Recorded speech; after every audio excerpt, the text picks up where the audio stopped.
Evolución de la mercadotecnia en México. Buen día, jóvenes. Antes de comenzar, quiero que cierren sus ojos y traten de recordar cuántos anuncios creen ustedes que vieron ayer. Tal vez 10 o 20, quizás más. Les sorprendería saber que en promedio una persona ve entre 4,000 y 10,000 anuncios publicitarios al día.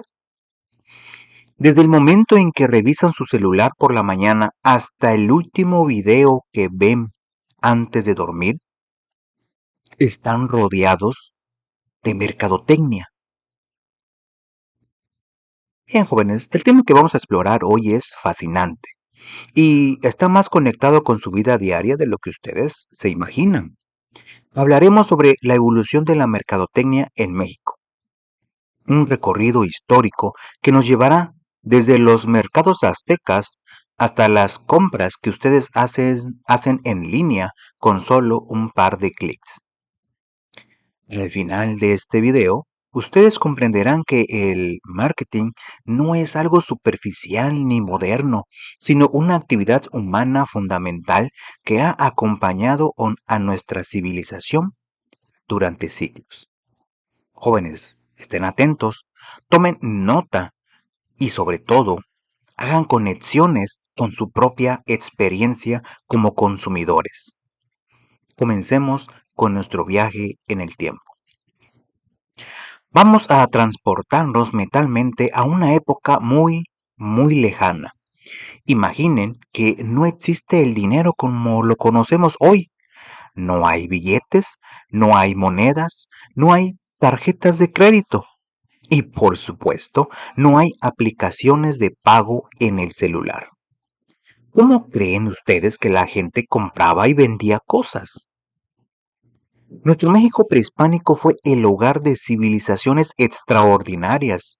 En el sur, los mayas desarrollaron conocimientos astronómicos impresionantes. En Oaxaca, los mixtecas y zapotecas dejaron un legado artístico invaluable. En Veracruz, los huastecos y totonacas florecieron con sus propias tradiciones. Y en lo que hoy llamamos el centro de México, surgieron sucesivamente los olmecas, los toltecas, los teotihuacanos y finalmente los aztecas. Voy a enfocarme en los aztecas porque su sistema comercial era verdaderamente sofisticado.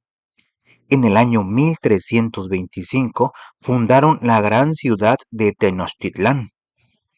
¿Alguien sabe dónde estaba ubicada? Exacto, donde hoy está la Ciudad de México. Pero no se parecía en nada a lo que conocemos hoy. En Tenochtitlán existía un grupo de personas muy respetadas llamadas Pochtecas. Estos eran los comerciantes profesionales de su época.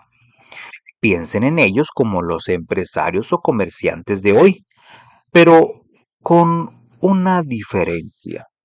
Su trabajo era tan importante que tenían un estatus social especial. Los pochtecas trabajaban en lugares llamados tianguis. Esa palabra les suena familiar, ¿verdad?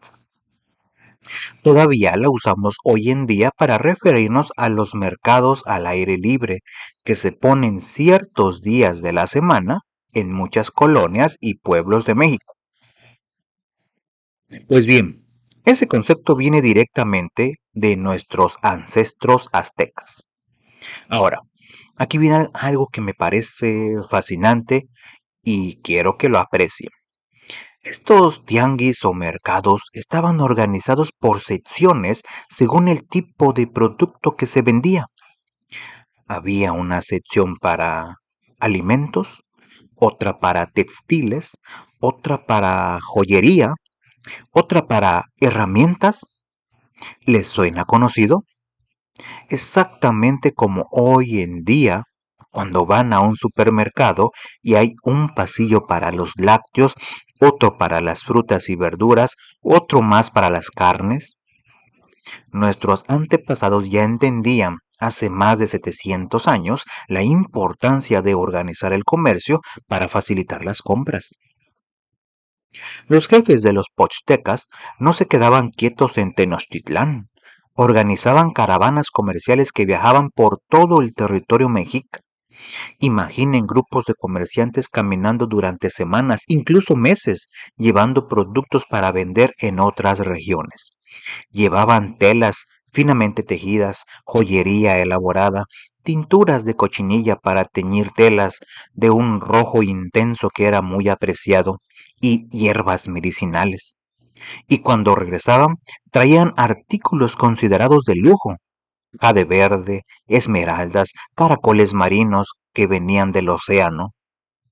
Déjenme hacerles una pregunta. ¿Se imaginan caminar cientos de kilómetros sin carreteras pavimentadas, sin GPS, sin hoteles donde descansar, cargando mercancía valiosa, enfrentándose a peligros del camino, todo para llevar productos de un lugar a otro? Eso requería valentía, organización y conocimiento del territorio. Los pochtecas eran verdaderos aventureros comerciales. Ahora les voy a compartir algunos detalles que probablemente no conocían y que les van a sorprender. Primer dato curioso. Existía un tipo especial de comerciantes llamados tealtinime o tecuanime. Estos se dedicaban a algo muy específico y desde nuestra perspectiva actual muy importante. Vendían esclavos que serían sacrificados a los dioses. Sé que esto les puede parecer terrible, pero debemos entenderlo en su contexto histórico y religioso. Para los aztecas, los sacrificios humanos eran parte esencial de su cosmovisión, de su forma de entender el mundo y mantener el equilibrio del universo.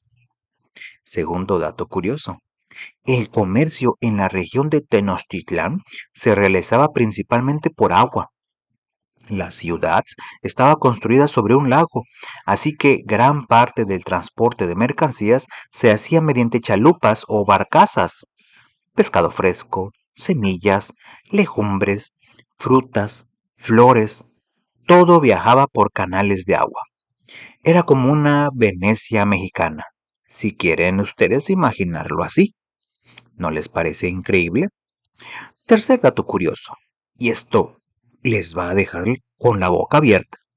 El comercio entre las ciudades cercanas como Texcoco, Xochimilco, Cuitláhuac y Chalco era tan intenso que en el lago de Texcoco llegaba a haber más de 50,000 canoas de diferentes tamaños al mismo tiempo. 50,000. Piensen en el tráfico que hay hoy en las grandes ciudades, pero en lugar de coches, eran canoas. Era una red comercial gigantesca, organizada, eficiente. Ahora bien, aquí viene algo realmente que me parece admirable y que merece todo nuestro respeto. Como en América no existían caballos, burros o mulas antes de la llegada de los españoles, ¿cómo creen que se transportaba la mercancía por tierra? Las respuestas son los tlamama o tlameme. Estos eran hombres que cargaban la mercancía en sus espaldas, pero no era algo ocasional. Estos hombres eran entrenados desde niños, desde pequeños para realizar este trabajo. Era su profesión, su oficio, algo a lo que le dedicaban toda su vida. Déjenme darles algunos números para que dimensionen el esfuerzo que esto representaba. Un tlameme cargaba aproximadamente 23 kilogramos. ¿Cuánto es eso? Es como si ustedes cargaran una maleta grande y muy pesada, de esas que casi no pueden subir al coche cuando van de viaje. Ahora, imaginen cargar ese peso no solo por unos minutos, sino caminando jornadas de aproximadamente 28 kilómetros diarios. 28 kilómetros es más o menos como caminar de aquí hasta Cosamaloapan. Bueno, es caminar durante muchas horas bajo el sol, en terrenos difíciles, por caminos de tierra y piedra. Gracias a estos hombres el comercio funcionaba. Eran verdaderos atletas con una resistencia física extraordinaria. Eran los trabajadores esenciales de su época, aunque probablemente nunca recibieron el reconocimiento que merecían. Ahora vamos a dar un salto importante en nuestra historia. Llegamos al año 1521. Hernán Cortés y sus hombres conquistan Tenochtitlán. Con la llegada de los españoles, todo cambia. La política, la religión, la cultura y, por supuesto, también el comercio. El historiador Agustín Cue Cánovas, en su libro Historia Social y Económica de México, identificó tres etapas muy importantes de la evolución del comercio mexicano a partir de la conquista. Voy a explicarles cada una. Primera etapa, de 1521 a 1810, de la conquista a la independencia. Durante casi 300 años, España mantuvo un monopolio comercial sobre México. ¿Qué significa monopolio? Que España controlaba todo el comercio, decidía qué se vendía, qué se compraba, a quién y a qué precio.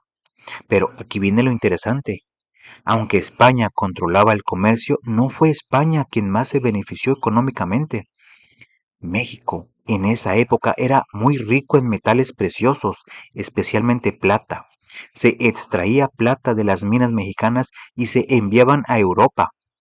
Pero los verdaderos ganadores fueron otros países europeos como Inglaterra, Holanda, Francia, Italia y Alemania. ¿Cómo lo lograron? A través del comercio legal, sí, pero también mediante la piratería y el contrabando. Especialmente durante el siglo XVIII, los piratas interceptaban los barcos cargados de plata. Los contrabandistas vendían productos sin pagar impuestos a España. Era todo un sistema paralelo. La segunda etapa, de 1810 a 1880. México logra su independencia en 1810, pero económicamente seguimos siendo dependientes. En esta etapa, que marca el inicio del imperialismo económico moderno, los principales beneficios del comercio mexicano fueron para Inglaterra. Inglaterra se convirtió en la potencia económica dominante en México durante este periodo. Tercera etapa, de 1800 hasta nuestros días.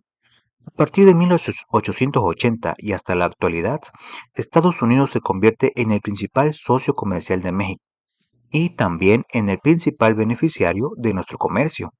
Esto lo pueden ver claramente hoy en día. Gran parte de los productos que consumimos vienen de Estados Unidos o tienen marcas estadounidenses. También exportamos muchísimo hacia allá. Nuestra economía está muy ligada a la economía estadounidense. Esta es una realidad que debemos entender, no para quejarnos, sino para ser conscientes de nuestra historia económica y pensar en cómo podemos desarrollar nuestra propia fuerza económica como país. Con la llegada de los españoles, las formas de comerciar también cambiaron visiblemente. Los tianguis tradicionales, donde los vendedores extendían sus productos directamente en el suelo, fueron reemplazados gradualmente por edificios construidos específicamente para funcionar como mercados. En lugar de poner las mercancías en el piso, se empezaron a usar tablas, mesas y banquillos. Esto puede parecer un cambio pequeño, pero representó una transformación importante en la forma de exhibir y vender productos. Ahora, aquí quiero que pongan atención a algo interesante que sigue vigente hasta el día de hoy. La planificación urbana de la época colonial creó un patrón que todavía podemos observar en nuestras ciudades y pueblos. ¿Han notado que en el centro de casi cualquier ciudad o pueblo mexicano están ubicados la iglesia principal, el palacio municipal o presidencia municipal y otros edificios de gobierno? ¿Se han fijado en eso? No es casualidad, no es accidente. Los españoles planearon las ciudades de esta manera. En el centro, los edificios que representaban el poder religioso, la iglesia, el poder político, el ayuntamiento, el poder militar, el cuartel. Al construir estos edificios en el centro, naturalmente se generaba una gran afluencia de personas. La gente iba a misa, a hacer trámites y a reuniones. Los comerciantes, siendo astutos y buenos para los negocios, se dieron cuenta de esta oportunidad. ¿Qué hicieron? Aprovecharon las zonas alrededor de la plaza principal para ubicar sus negocios. Si hay mucha gente circulando, hay oportunidad de vender. Por eso, hasta el día de hoy, cuando van al centro de cualquier ciudad, ¿qué encuentran? Tiendas, puestos, vendedores ambulantes, negocios de todo tipo. Este patrón urbano y comercial tiene más de 500 años y sigue funcionando. Ahora vamos a avanzar al siglo XX, a una época más cercana que probablemente sus abuelos o sus padres vivieron directamente. En el México del siglo XX comenzaron a aparecer los supermercados, un concepto revolucionario en su momento. La idea era simple, pero poderosa, que los clientes pudieran encontrar todo lo que necesitaban para su hogar en un solo lugar. Ya no tenían que ir a la carnicería, luego a la panadería, luego a la frutería. Todo estaba bajo un mismo techo. Después llegaron las tiendas de autoservicio. Ustedes las conocen perfectamente. Soriana, Walmart, Bodega Aurrerá, Chedraui. El concepto de autoservicio significa que ustedes mismos toman los productos de los anaqueles, los ponen en su carrito y van a pagar. Antes tenían que pedirle al vendedor cada producto que querían y él se los daba. El autoservicio cambió completamente la experiencia de compra. Luego vinieron las tiendas departamentales como Liverpool, Palacio de Hierro, Sears. Estas tiendas comenzaron a abrir sucursales no solo en el centro de las ciudades, sino también en las colonias residenciales donde vivía la gente. Y esto dio origen a algo que todos ustedes conocen muy bien, los centros comerciales o plazas. Los centros comerciales funcionan con un concepto llamado tienda ancla. ¿Qué significa esto? Una tienda grande y famosa como Liverpool o Sears funciona como ancla, como imán que atrae clientes. Alrededor de esta tienda grande se instalan tiendas más pequeñas especializadas de ropa, de zapatos, de juguetes, de tecnología, joyerías, perfumerías, restaurantes. La idea es que la gente venga por la tienda grande y de paso visite las demás. Después llegaron los malls o centros comerciales aún más grandes, inspirados en el modelo estadounidense. Y aquí quiero hacerles una pregunta para que reflexionen. ¿Cuántos de ustedes han ido a un centro comercial sin tener la intención de comprar algo específico? ¿Que han ido solo a pasear, a ver escaparates, a comer en la plaza de comidas, a ver una película, a pasar el tiempo con sus amigos? Eso es precisamente lo que los diseñadores de centros comerciales querían lograr. Estos lugares no se pensaron únicamente como espacios para comprar, sino como lugares de entretenimiento y esparcimiento. Por eso tienen cines, áreas de juegos, videojuegos, cafeterías, eventos culturales, presentaciones de artistas. Quieren que pasen tiempo ahí, que se diviertan, que creen una conexión emocional con ese espacio. Y mientras están ahí, pues probablemente compren algo, ¿o no? Y ahora llegamos a la era en que ustedes viven intensamente, la era que domina mejor que nadie, el comercio electrónico o e-commerce. Hoy en día pueden comprar prácticamente cualquier cosa desde su celular o su computadora sin salir de su casa. Amazon, Mercado Libre, Shein, AliExpress, las páginas web de Liverpool, Palacio, Walmart, todo está al alcance de un clic. Buscan el producto, lo agregan al carrito, ponen sus datos de entrega, pagan con tarjeta o incluso contra reembolso y en unos días, o a veces horas, el producto llega a su puerta. Aunque en México todavía existe cierta desconfianza hacia las compras en línea, principalmente por temas de seguridad en los pagos y miedo al fraude, cada vez más mexicanos se animan a comprar por Internet. Y déjenme decirles que esta tendencia se aceleró muchísimo con la pandemia de COVID-19, cuando no podíamos salir de casa. ¿Cómo comprábamos? Por Internet. Y muchas personas que nunca habían comprado en línea se vieron obligadas a hacerlo y descubrieron que era cómodo, rápido y seguro, si se tomaban las precauciones correctas, claro. Ustedes, jóvenes, son nativos digitales. Para ustedes es completamente natural comprar en línea. Para las generaciones anteriores fue un cambio cultural importante. Es fascinante cómo la tecnología transforma no solo la forma de vender, sino toda nuestra cultura de consumo. Ahora vamos a cambiar un poco de enfoque. Ya vimos cómo evolucionaron los espacios físicos del comercio. Ahora quiero explicarles cómo ha evolucionado la forma en que las empresas se comunican con ustedes, con nosotros, con los consumidores. Los autores Fisher y Espejo identifican 4 generaciones o etapas en la evolución de la mercadotecnia. Voy a explicarles cada una con ejemplos para que quede muy claro. Primera generación, mercadotecnia masiva, décadas de 1940 a 1950. Imaginen que estamos en los años 40 o 50. La radio y la televisión eran los medios de comunicación masiva por excelencia.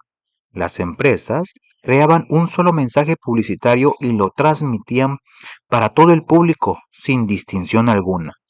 No importaba si eras hombre o mujer, joven o adulto, rico o pobre, vivías en la ciudad o en el campo, todos veían exactamente el mismo comercial de Coca-Cola, de jabón, de automóviles. Era como lanzar una red gigantesca al mar esperando atrapar a cualquier pez que pasara por ahí. ¿Por qué se hacía así?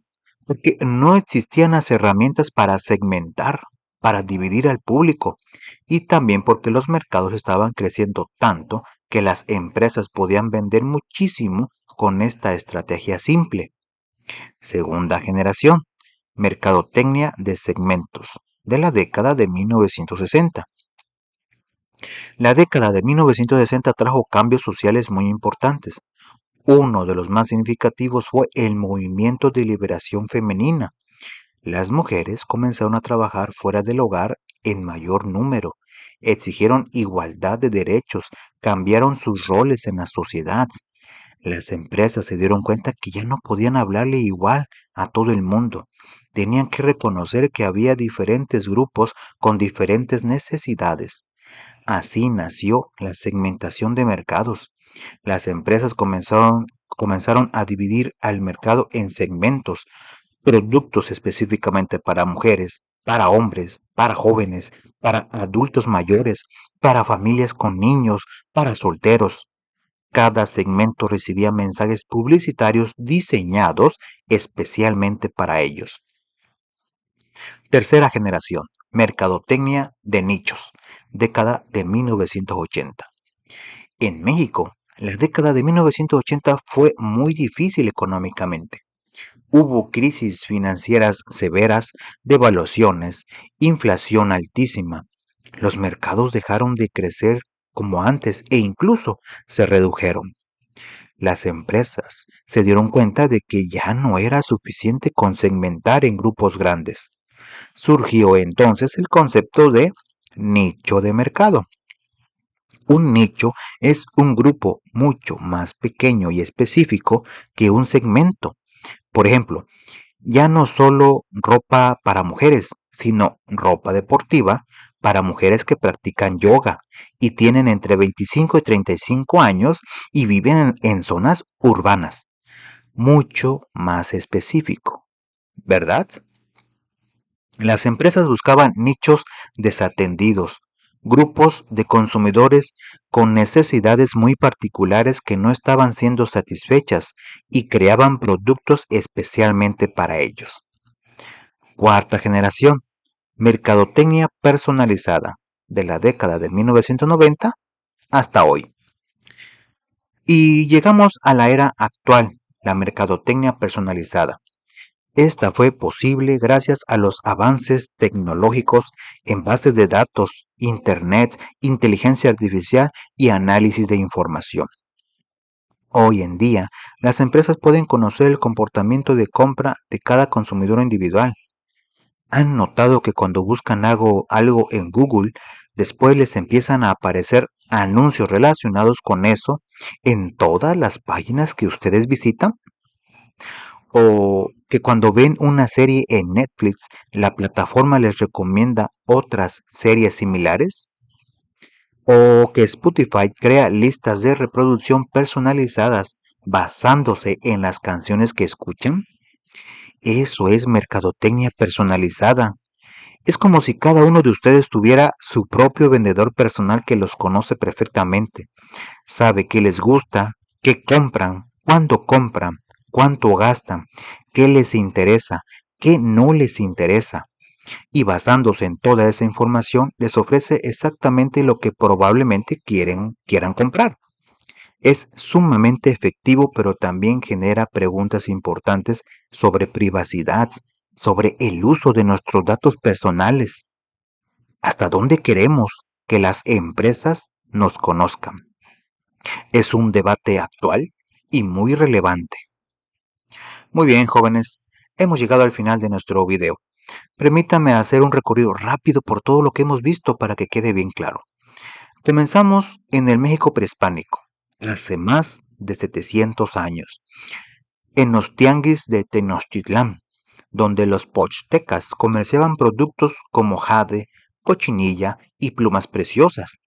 Vimos cómo el comercio se organizaba de manera sofisticada, con secciones por tipo de producto. Conocimos a los tlameme, esos hombres extraordinarios que cargaban mercancía en sus espaldas durante kilómetros y kilómetros. Pasamos por la conquista española y las tres etapas de transformación comercial que identificó el historiador Cue Cánovas. Entendimos cómo España, luego Inglaterra y finalmente Estados Unidos fueron beneficiándose del comercio mexicano a lo largo de los siglos. Vimos cómo los tianguis tradicionales fueron sustituidos por mercados edificados, cómo surgió el patrón urbano de comercio alrededor de la plaza central que todavía vemos hoy, cómo llegaron los supermercados, las tiendas de autoservicio, los centros comerciales y finalmente el comercio electrónico